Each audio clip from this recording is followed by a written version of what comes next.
Hello, my name is James and welcome to the TGITFH podcast.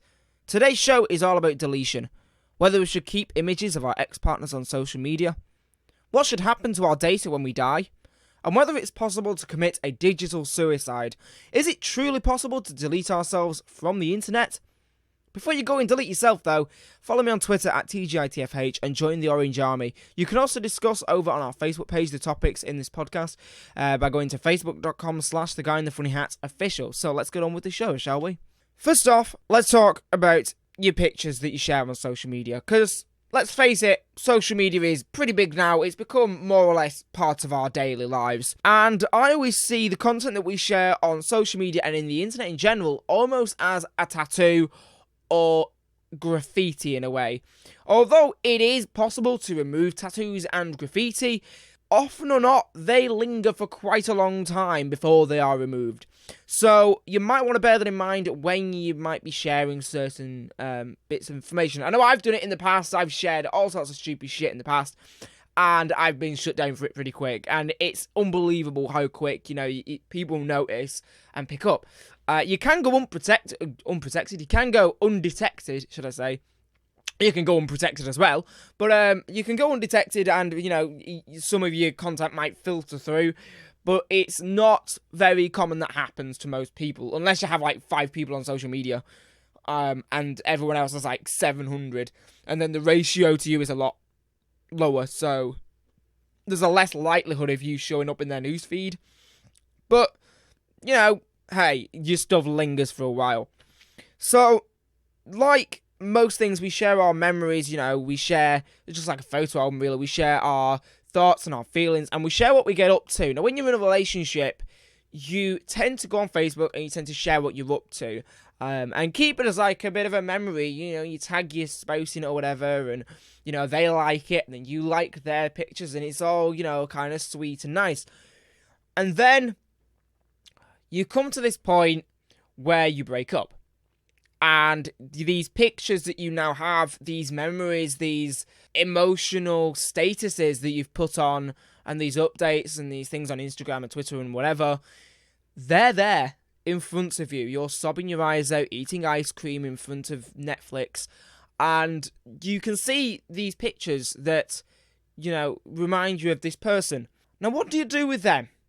Well, there is an app, apparently, and I read this quite recently. I can't remember the name of the app, but what it does is it scours through all of your social media accounts, and it grabs all of the content that has your spouse tagged in it. So you'll put the name of them, or your ex or whatever, and it makes a shoebox. Now, a lot of people now probably don't know what a shoebox is, where you have pictures of, all your memories and everything thrown in a shoebox. You have, photographs of a holiday you might have had together, love letters, things like that. Things that we now do on social media. You write, "Oh, I love you, babe," on Facebook with a billion hearts or whatever, or text. But this app does what you would do normally, but digitally, so you have it all in the cloud. Now, this sort of replication means that all the data is copied and put to another place. So this kind of does the opposite of deletion. It keeps it and replicates it. And my debate for this is why you really should and whether you should. Now, I think if there are a lot of fond memories and, as part of a breakup, it's really difficult. It's a bit like quitting smoking, quitting a relationship. You've got to ease yourself off it. It's not something you can kind of just stop doing. You got to kind of rebuild yourself from it, if you know what I mean. So having something like that for a kind of therapy in a way, yes, I think it helps. I think it would help quite a lot of people, to have their images all in one place that they can scroll through and look through and, remember. But then at the same time, I see it as damaging. And it's very weird. I see it as damaging because it's not moving on. It's not progressing. They say there's other fish in the sea, but you're clinging on to what you've got left. Now, of course, you would cling on to them naturally because they're memories. And everyone has memories, and it's not easy to wipe your own memories. And so in that sense, I see the positivity of it. And in the same sense, I also see the negative impact it could have. But they are your memories. Should you delete them? Should you not? I think it's really up to the individual more than anything. I think it's up to the person, and I think it's up to the scenario that happened with the relationship and why it ended. Now, there's other things that people do in real life, like they cut them out of images, and this can be done online. You simply take the image, you delete it, you download it first, you delete it, you crop it, and you upload it. People do that, okay? People do that.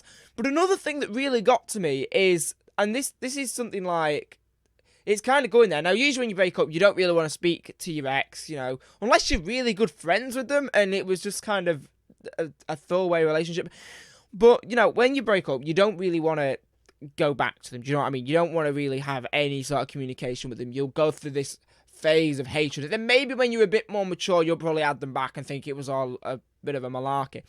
So, one of the things I actually thought about here was, should you ask your ex to delete pictures of you? This is a really weird one to discuss, really, because, number one, even though you're in the picture, is it technically yours? Do you technically own that image? Is that, even though you're in it, should you have the right to decide what happens to it? And secondly, is that not damaging? Will that not damage you more and make the breakup more difficult? I want to know your opinions on that. Would you request your ex to delete images of you? I think that's a really good thing to ask from that particular topic area.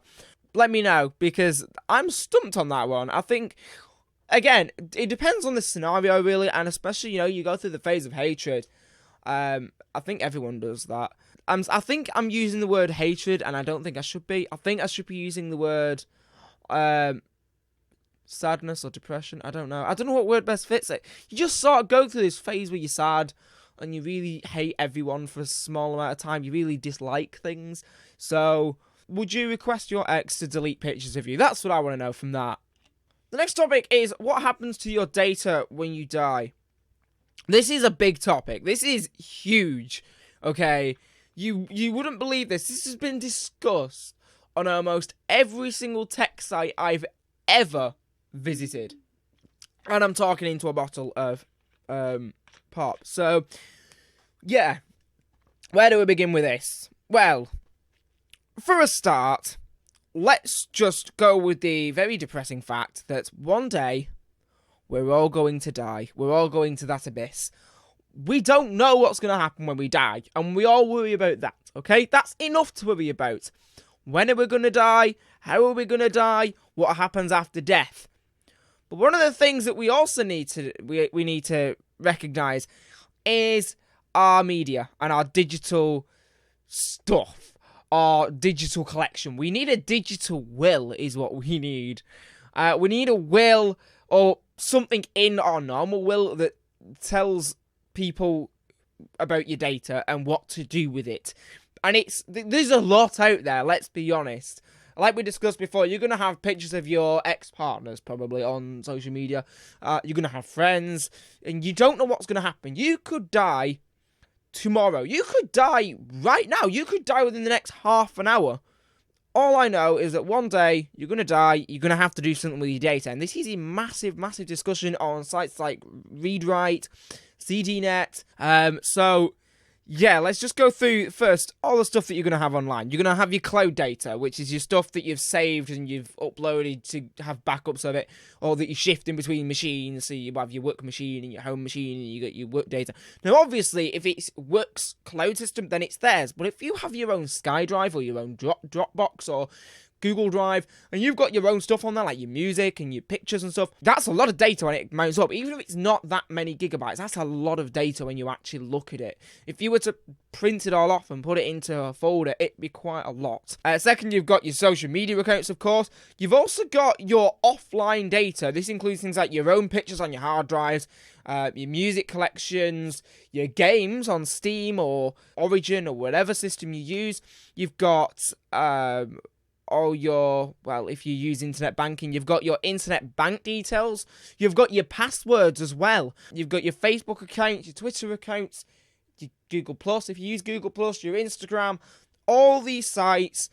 You've got billions of contacts within all of them. You're going to have to do something with that if you die. With Facebook, they allow an allocated person, they have a thing called Facebook Legacy Contacts, I think it's called, and they allow someone to access your account in the case that you die. So you can put in your will that you want such person to access your Facebook account, and you can ask them to do stuff. You can ask them to take images down, or inform people of your death, and print it across all your pages and everything, and, you know, manage your account and manage all your data that is on there.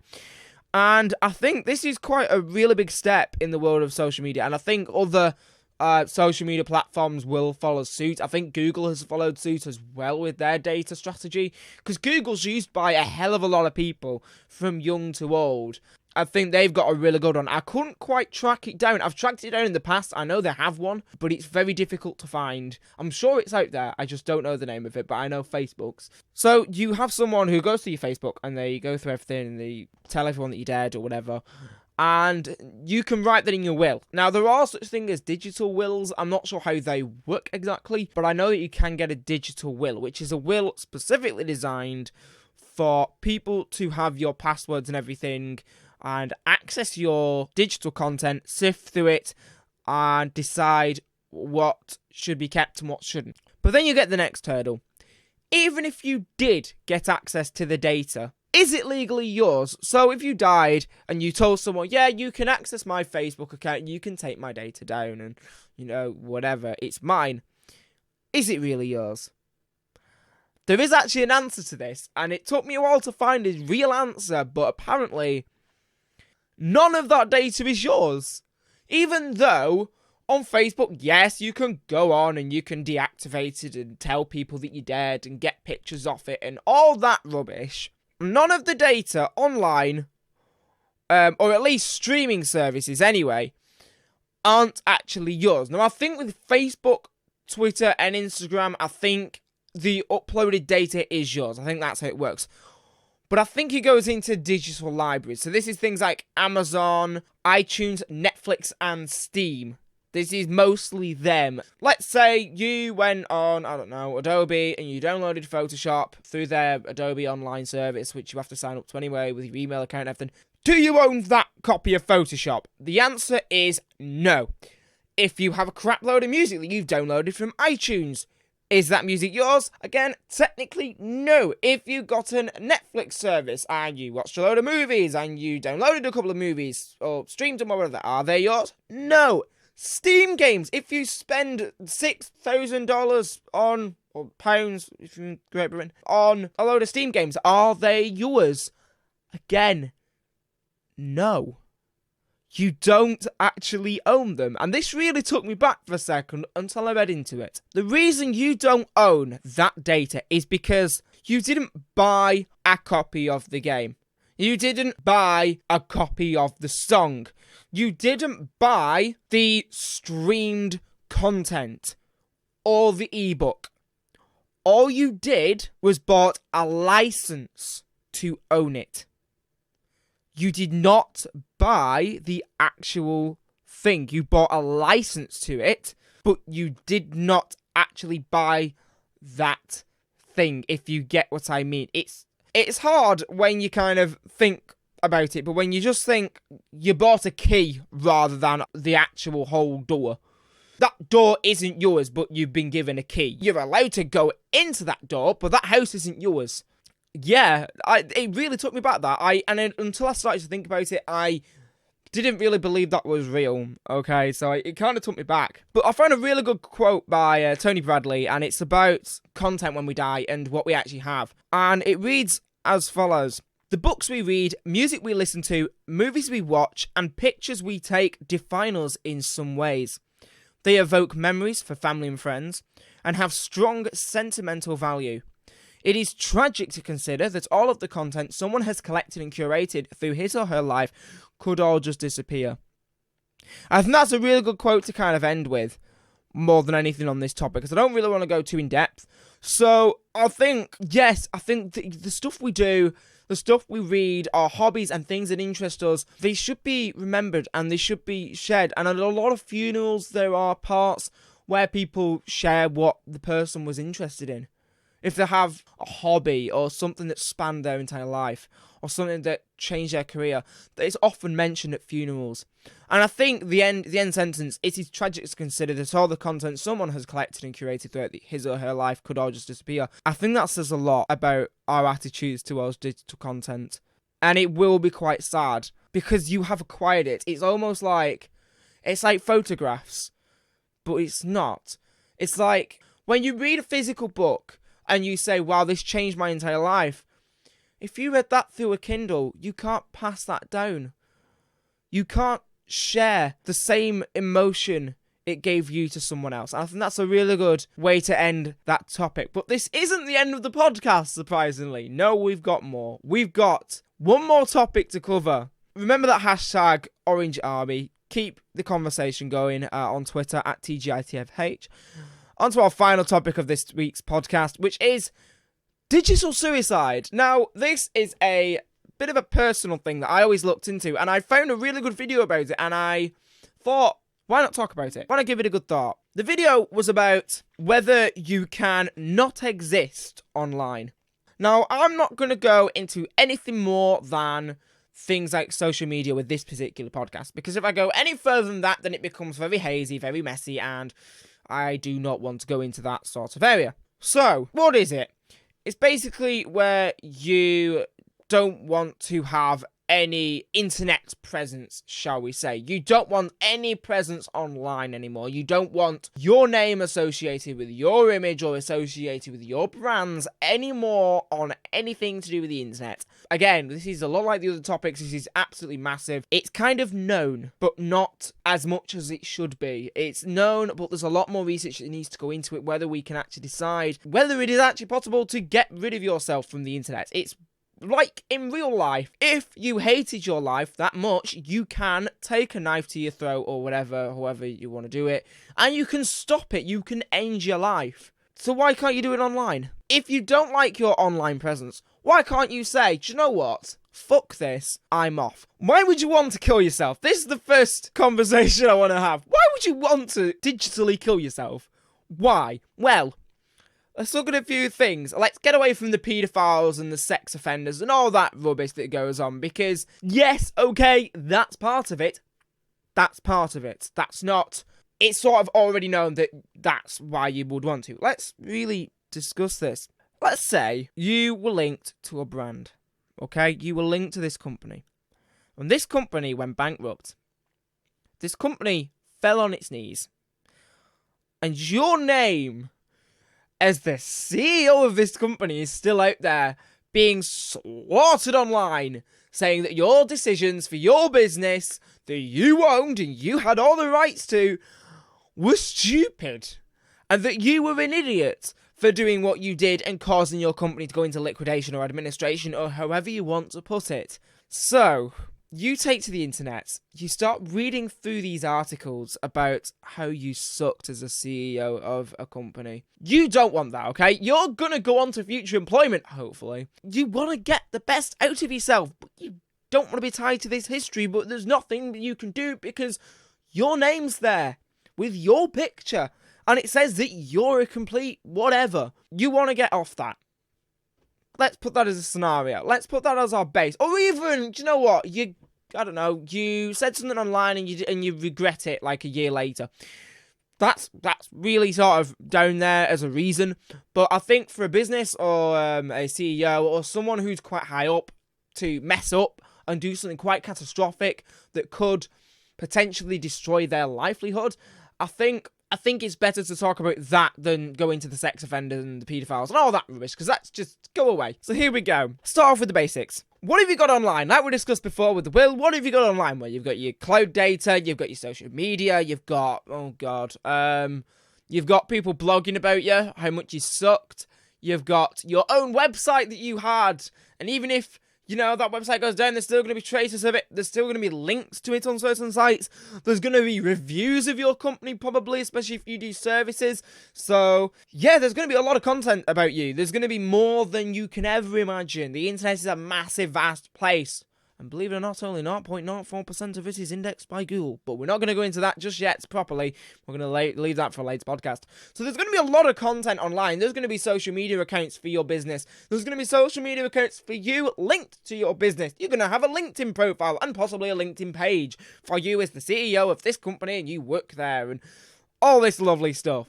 Well, what was lovely stuff, which is now crap. So let's go ahead and delete your social media accounts. Your name is no longer on Facebook. Actually, no, it is. Because people have backlinked you. People have added you. People have tweeted you and, you've put things out with your name on. And there's links out there with blog articles and all sorts on with your name. And there's images and other stuff that other people have put on. Okay, let's go ahead and remove that from the internet. There are now no images of you linked to your company. There are no company logos. Or rather, well, again, there will be other blog sites with that content on.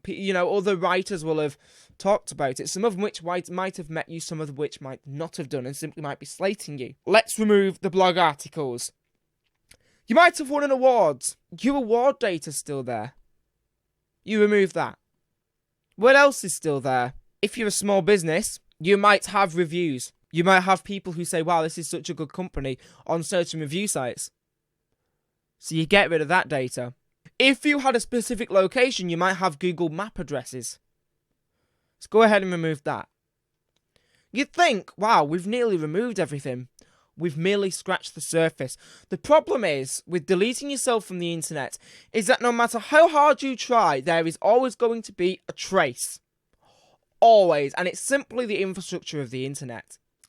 There are hidden numbers. There are hidden bytes of data which simply cannot easily be removed. They're hard to get at. They're hard to really isolate, if that's the best word to use. And these are things like IP addresses and log files.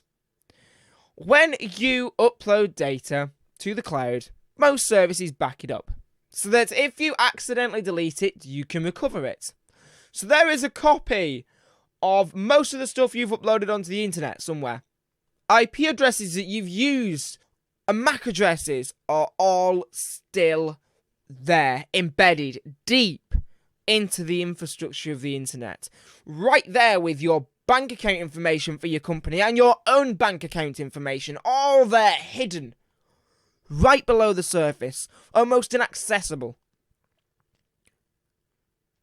It's so difficult to remove all of the data. It's a bit like wiping DNA off of evidence. It's extraordinarily difficult to do. If you imagine icing on a cake, and you write, I love you, except you write love with a 3 at the end instead of an E because your hand's a bit funny and you've written E backwards. And you decide, to cover that up, I'll just put another layer of icing on top. Okay, yeah, for the most part, that icing is covering the top. Yeah. But underneath that icing is still the remains of whatever the hell you wrote before. It's the same with dinosaurs, really. You can still trace back through the bones all the information you need to. Okay? We know the name of dinosaurs, the height of them, their diets, and all sorts of other information about them, even how long they lived for, just from a couple of bones. And that's what we've left behind. You delete everything and you're still leaving bones behind. Footprints in the mud. Things that can still be traced back and almost carbon dated in a digital fashion. From a single IP address, you can gain so much information in today's modern world. You can trace it down to meters of its location, its device, how much space is on that device, the name of that device. You can then grab data from that device, all from one IP address. You can get any data that has passed from that IP address. Keep in mind, this is a 12-digit number. Probably not even that. 12 digits. That number will always be there, embedded in a log file somewhere on some server in the middle of nowhere. Right at the bottom of a log file, the last IP address. It's traceable, and it will never go away. There are professional sites out there that claim they can remove everything every trace of you from the internet. There are other websites which I use, and I would highly recommend them, and they clean your social media out. And you can set them on schedule every year. Now, I do it randomly, and I did it once, because I found them while I was at work. My job was social media, by the way. Social media and digital marketing. So, I used them, and I used them to my own advantage. And one of these, I think, was called Tweet Clean. And what it did was it went through your Twitter, and you can just say, obliterate my Twitter. It won't remove your Twitter account, but it will remove every single trace of anything you put on as soon as you click that button. You just put your details in, and it wipes your Twitter clean. And I've done it several times. I've had a Twitter for quite a few years, but my tweets only go back for the past year or so. But I've had it for quite a few years. I've had it for about 3 or 4 years. And yet, every year, I clean it, and I wipe it clean, and I start a new slate. Why? I just like to have a bit of a clean slate to start the year with. I don't like to go back through past things. I always think the past in the past, move on, find new things. Should you commit a digital suicide? Should you delete your stuff? I think that's up for you to decide. Whether you think it's right to delete your apps and your social media and all the content of you. Search engines and big companies like Google, Microsoft, and Apple should give you the opportunity to remove yourself from the internet if you wish to. I think Google especially, there should be an option to find yourself and delete yourself. Algorithms should be built and systems should be refined so that you can get rid of yourself from the online world. And on that note, would you delete your social media accounts? Would you delete your content? Would you delete yourself from the whole entire internet? Let me know by joining the Orange Army and following us on Twitter at TGITFH, or find me on Facebook at facebook.com/TheGuyInTheFunnyHouseOfficial. I'm starting to sound a bit strange now because I've been talking for so long and my throat hurts. I think it's time to end the show. So if you are affected by any of the things I've talked about, or if you want to carry on the discussion, remember, use that hashtag Orange Army, hashtag Orange Army at TGITFH. And I'll see you next week in the next podcast. Please, stay safe online. Don't do stupid shit like I do.